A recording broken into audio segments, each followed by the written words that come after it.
Hello students, welcome. I hope you are all doing good. तो जैसा कि आपको पता है, हर वीक हम लोग इस क्लास को जरूर शेड्यूल करते हैं, learn by maps for UPSC and state PCS exams set 26।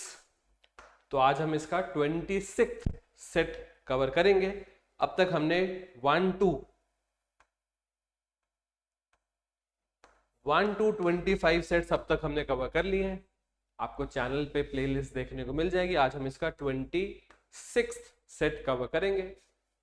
पूरे वीक में जो भी न्यूज आती है, उसका करंट पार्ट, उसका स्टैटिक पार्ट, उन न्यूज में जो भी इंपॉर्टेंट मैप्स हैं, इन सब चीजों को हम इस क्लास में कवर करते हैं। तो मैप बेस्ड क्लास प्योरली हम इसको रखने की कोशिश करते हैं। ठीक है, चलते हैं आज के हमारे पहले मैप पे। ये मैप असल में क्या डिस्कस करता है? ये मैप डिस्कस करता है एक रीसेंट सर्वे रिगार्डिंग गिंगडेक्टिक डॉल्फिन। आपको पता होना चाहिए, प्रोजेक्ट डॉल्फिन 2020 में हमारी कंट्री में शुरू किया गया था। गिंगडेक्टिक डॉल्फिन हमारी कंट्री में इस रीजन में ज्यादा देखी जाती है, पर उसका एक प्रॉपर सर्वे नहीं था, हमारे पास प्रॉपर नंबर नहीं था, जो अब निकल के आ चुका है। एग्जैक्टली 6324 गिंगडेक्टिक रिवर डॉल्फिन हमारी कंट्री में इस टाइम पे हैं। 3 इंडस में 3275 गंगा मेन स्ट्रीम में, मतलब मेन गंगा पेरेंट रिवर में। गंगा की ट्रिब्यूटरीज सहायक नदी में 2414, 584 ब्रह्मपुत्रा, 412 ब्रह्मपुत्रा के ट्रिब्यूटरीज, मतलब यहाँ 100 से ज्यादा ब्यास तक। बहुत ही अच्छा सर्वे जिसने 8507 किलोमीटर एरिया को कवर किया। सबसे ज्यादा डॉल्फिन हैं यूपी में, उसके बाद बिहार में। और गिंगडेक्टिक डॉल्फिन को लेकर जो Vikramshila dolphin wild life sanctuary है, वो आपको देखने को मिलती है बिहार में। ठीक है, ये भी आपको पता होना चाहिए। ठीक है, नेक्स्ट मैप। एक काफी खराब इंसिडेंट रिसेंटली देखा गया इन माना। पहले माना को बोलते थे इंडियाज लास्ट विलेज, फिर इसका नाम चेंज किया और बनाया गया इंडियाज फर्स्ट विलेज माना। कहां पर है माना? अगर आपको एक मैप पे दिखाऊं तो जिस रोड से काफी सारे टूरिस्ट जाते हैं, हरिद्वार, ऋषिकेश, ऋषि से आगे देवप्रयाग, कर्णप्रयाग, रुद्रप्रयाग, जोशीमठ, जहां लैंड सब्सिडेंस की दिक्कत काफी देखी जाती है, चमोली, जहां पर ग्लेशियर लेक आउटबर्स्ट की वजह से बाढ़ आ गई थी बहुत बड़े स्केल पे। उसी में आगे जाओगे तो आपको मिलेगा बद्रीनाथ, और लास्ट में मिलेगा माना। तो माना में जो बीआरओ की टीम थी, रिसेंटली उसको एक एवेलांच हिट करता है, जिसमें काफी नुकसान फेस करना पड़ा इस बॉर्डर रोड्स ऑर्गेनाइजेशन की टीम को। तो एग्जैक्टली यहां पर हमको देखने को मिलता है माना village, India's first village.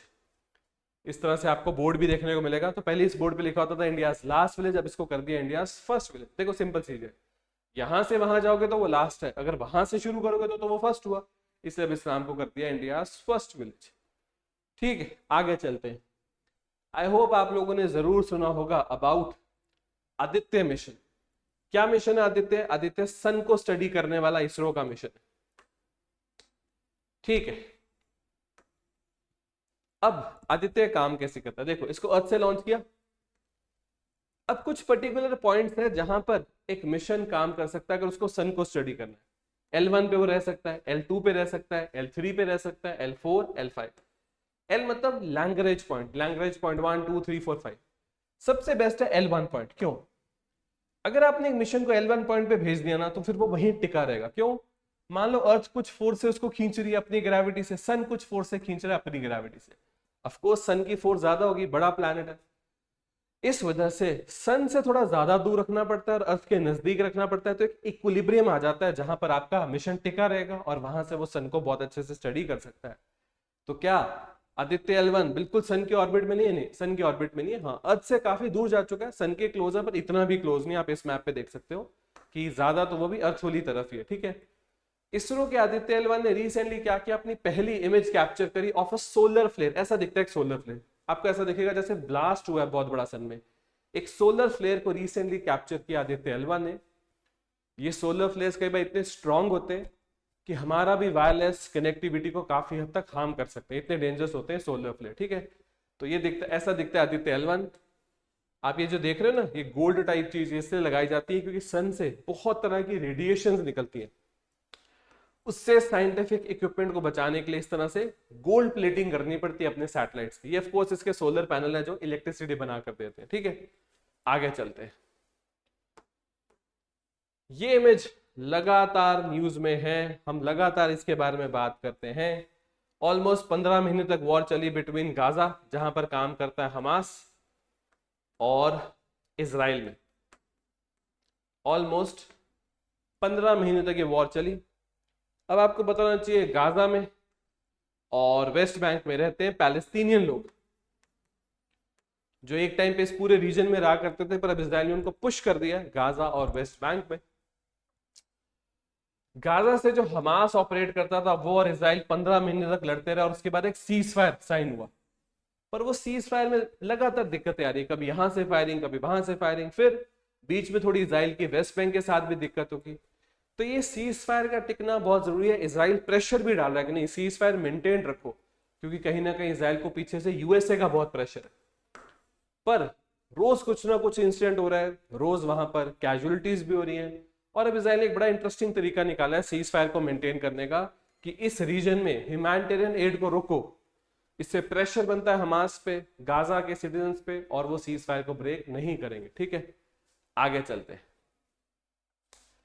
Recently Donald Trump ने क्या किया, एक एग्जीक्यूटिव ऑर्डर को पास किया और इस गल्फ का नाम चेंज कर दिया from gulf of Mexico to gulf of America.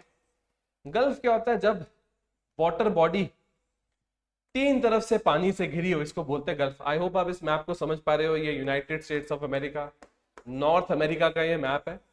तो गल्फ होता है जब पानी तीन तरफ से जमीन से घिरा हो। इसका उल्टा क्या होता है, जैसे इंडिया की कोस्ट लाइन, जब जमीन तीन तरफ से पानी से घिरी हो, उसको बोलते हैं पेनिनसुला। ठीक है, ये पेनिनसुला है, ये गल्फ है। गल्फ ऑफ मैक्सिको का नाम अब डोनाल्ड ट्रम्प ने कर दिया है गल्फ ऑफ अमेरिका।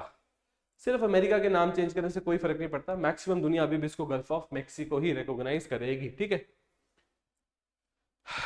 फाइनली अब ऐसा लगना शुरू हो गया है कि रशिया यूक्रेन की वॉर रुक जाएगी, क्योंकि अब तो यूक्रेन ने भी इस चीज को मान लिया कि हाँ, हम ट्रूस कर लेते हैं। यूएसए ने अपना सपोर्ट पूरी तरह से बंद कर दिया है।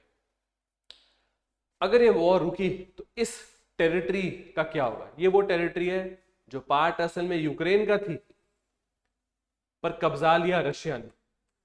कब, क्या 2022 में जो वॉर शुरू हुई, 2022 से लेकर 2025 के बीच में कब्जाया नहीं। कुछ एरिया तब कब्जाया था जब रशिया ने 2014 में यूक्रेन पे पहली बार अटैक किया, जैसे क्राइमियन पेनिनसुला। इस वजह से ये जो टेरिटरी है ये रशिया वापस नहीं करेगा, और शायद यूक्रेन को भी एक्सेप्ट करना पड़ेगा कि ये टेरिटरी अब वो वापस से गेन नहीं कर पाएंगे, क्योंकि बिना यूएसए के यूक्रेन वॉर कंटिन्यू बिल्कुल भी नहीं कर पाएगा। ठीक है, आई होप आप इस मैप को भी समझ पाए। ठीक है स्टूडेंट्स, इसके साथ इस वीक की हमारी लर्न बाय मैप्स की क्लास में हमने कौन कौन से इंपॉर्टेंट मैप देखे। तो हमने यहाँ पर बात करी रशिया यूक्रेन और ऑक्यूपाइड टेरिटरी की, हमने बात करी गल्फ ऑफ मैक्सिको या गल्फ ऑफ अमेरिका की, हमने डिस्कस किया कुछ हद तक इजराइल प्रॉब्लम को, हमने बात करी अबाउट इंडियाज फर्स्ट विलेज, हमने डिस्कस किया एक सर्वे अबाउट गिंगडेक्टिक डॉल्फिन। ये थे आज के हमारे इंपॉर्टेंट टॉपिक। मिलेंगे अपनी ऐसे ही नेक्स्ट वीक की क्लास में, तब तक thank you and have a very successful day. Thank you students, thank you.